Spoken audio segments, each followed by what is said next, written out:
All right. How do I? We're just gonna throw it out there. Yeah, just rip the Band-Aid off. Tell us how you really feel. Work-life balance is BS.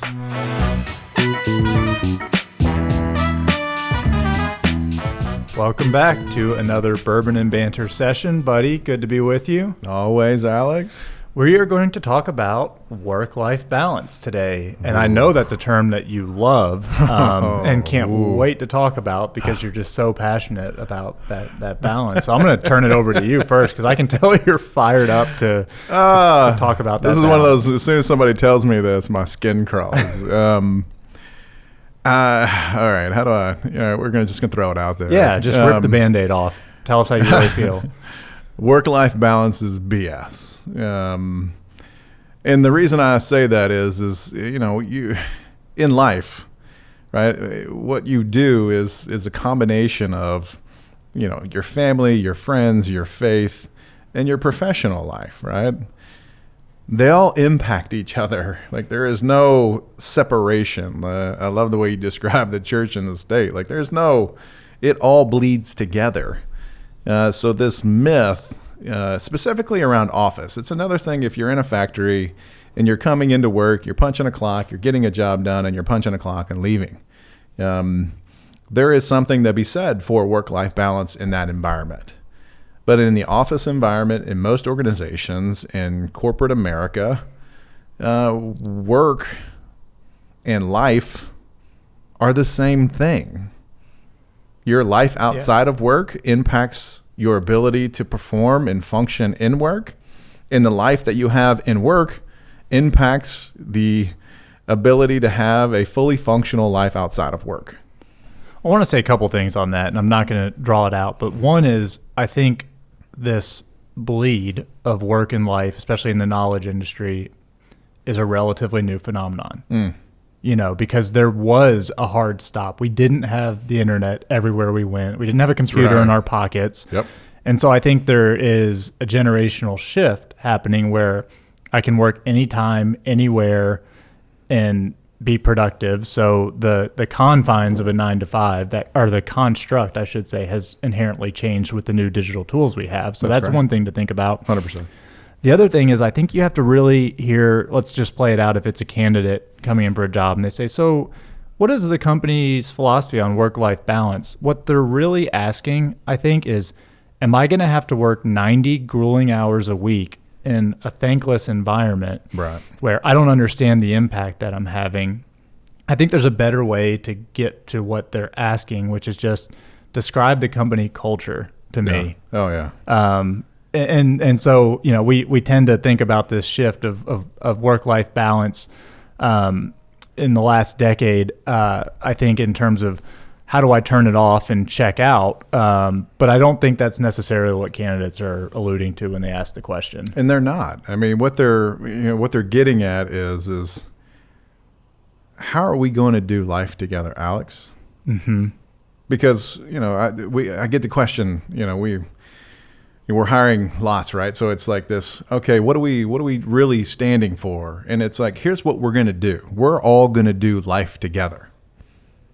There's going to be needs that you have, whether it's a want, a vacation, whether it's a need from a health perspective or a baby or whatever, right? We are doing life together. My job is to ensure your success.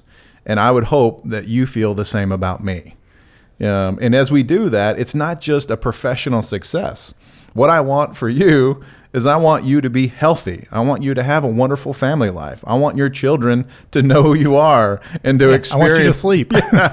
Yeah. Like these are common things within organizations. Now, are there nights and weekends that we're going to have to put in together? Absolutely. Is there some grueling travel that we're going to have to go through to ensure that our professional success is a part of this equation? 100%. So this isn't my first startup, so I know what to expect when you're coming into a young, growing company. Yeah. But do you remember the question I asked you when I started talking about coming on board? You probably do if I bring it up, but it was, am I still going to be able to pick up my kids from school? Because that's a routine that I really cherish. Yeah. You said, absolutely. Yeah, 100%. 10 years ago, would I have been comfortable asking that? Probably not. I think the mindset has shifted quite a bit in terms of, you're right, there's not a hard line here. It bleeds. And, some days you're going to be over-indexing towards the personal side and have things. And other days, like you said, you're going to be on late into the evening getting something done. Yes. Do you think that creates challenges between generations in the workforce, though? Because, again, I think somebody, if you're under 30, all you've ever known is access to email 24/7. If you're 50, that's different than what you grew up with and maybe how you spent the first 15 years of your professional career. Yeah, I do. I mean, there's obvious differences. And the generational, I think what's interesting is if they really pay attention to each other, they can learn from each other. Instead of the contrasting styles of life pulling them further apart. And I say that, so you think about, if you're used to having information at your fingertips, you grew up in the cell phone era, and you've had a laptop pretty much your entire life. Or you grew up and, the fax machine was the way that you did business. I've faxed, for what it's worth. Yeah. I have faxed.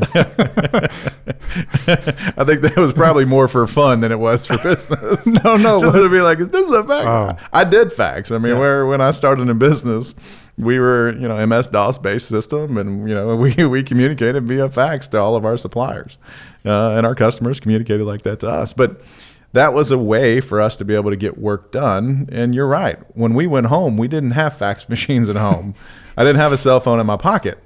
So there was this it was an easy way for me to be able to escape work. So the work-life balance was something that was simple. It was already defined for me, as a matter of fact.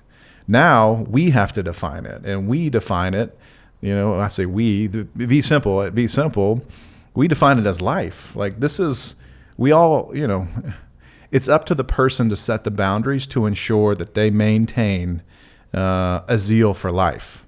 And that's personal, professional, and through their faith journey too, because that's just essential to all of us as being on this planet. Well, I like to think with an early stage startup that it's almost implied there's going to be a lot of hard work to do. Yeah. And you're going to have to potentially over-index to work, at least until we're able to build up a team and, that sort of thing.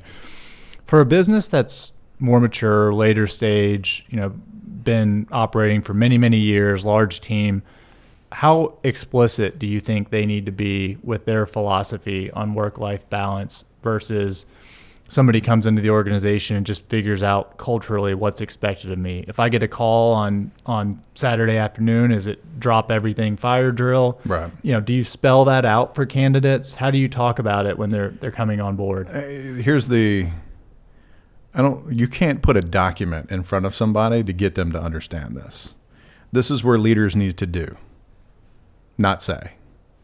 Right? The example that the leadership sets with an organization is going to be the standard, whether it says differently on a piece of paper or it doesn't.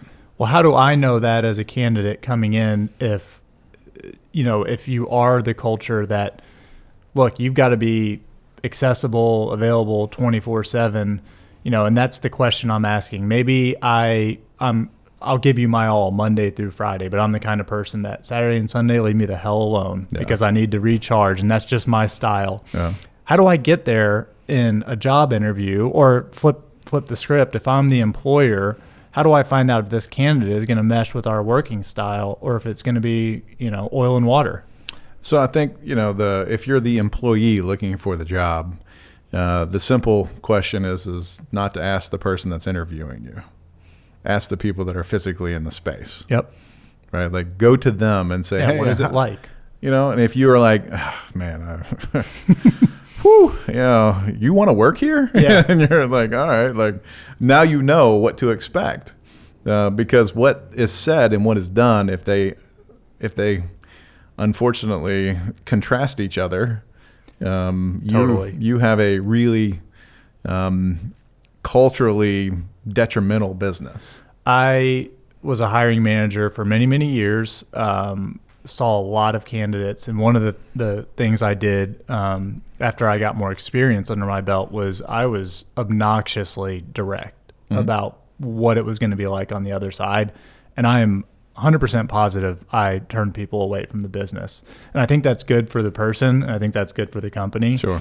When you're direct, and again, you're right, it's not a document that I give them and say, here's exactly what's expected, but you can talk about it in here's what a normal week looks like, or here's the kind of challenges that we face, or the expectations in the role. And you want to be upfront with people. If you hide the fact that, hey, guess what? We are a meeting culture, or you know what? Our leadership team likes to get together one Saturday every month. I mean, talk about those things. Absolutely. It's worse if you don't talk about it. Yeah. And it's also foolish, I think, to imagine there's going to be compatibility in every employer and employee relationship. There's not. No. Especially position oriented. Yeah. So, for us, we're looking at personality per position, right? There's the general personality that has to meet the needs of the organization, but then there's the position itself. And what is it? Are you able to accomplish the things that are necessary in that position to ensure our success? And when we look at the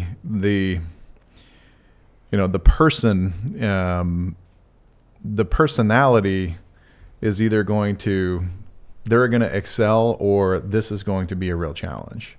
I'm a huge believer in the personality indexing, making sure going in that there is a clear understanding of this is what you like to do, and this is what we need you to do, and those align.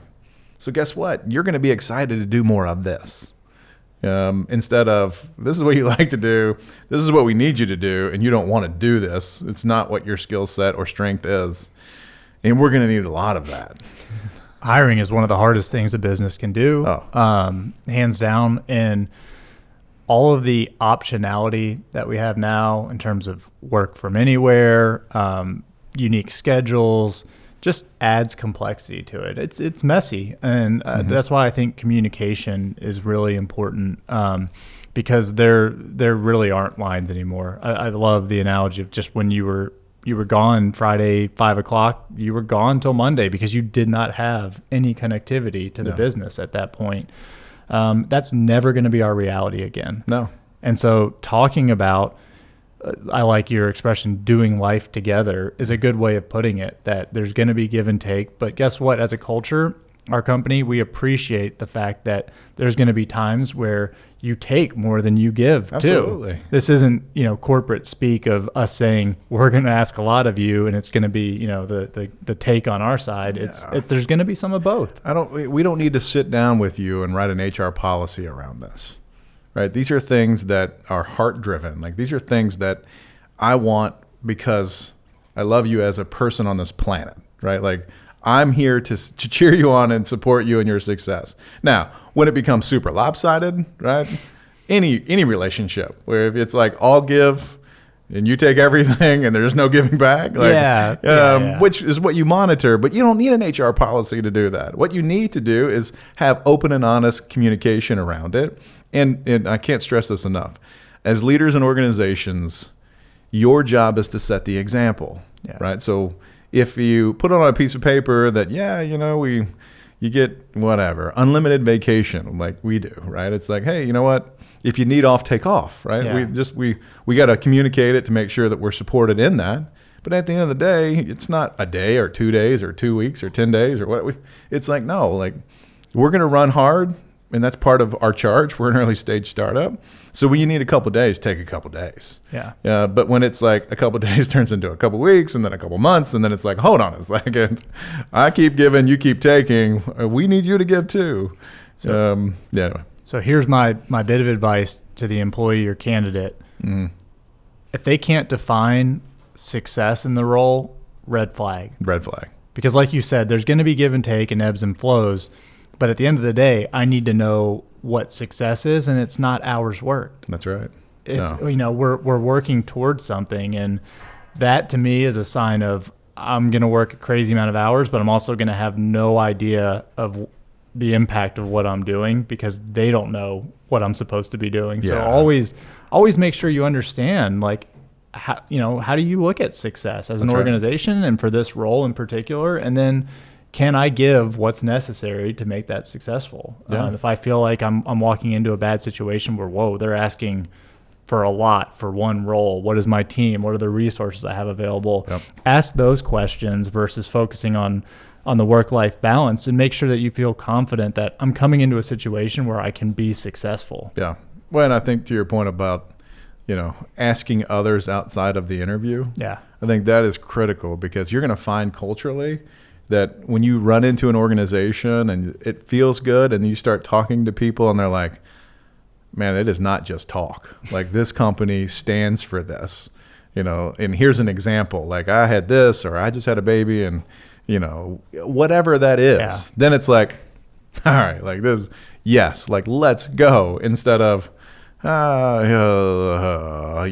looks like a bunch of zombies walking around in there. Well, at some point you have to walk the walk, or your reputation will catch up to you. Oh, and yeah, and we talk about it on this show, is the, culturally and with the talent wars that are going on.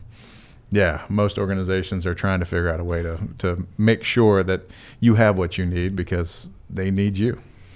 Well, buddy, I'm ready to relax. I need a little more balance today. So, appreciate it. The bourbon was good, but the banter was even better. Always, Alex. Cheers. Cheers.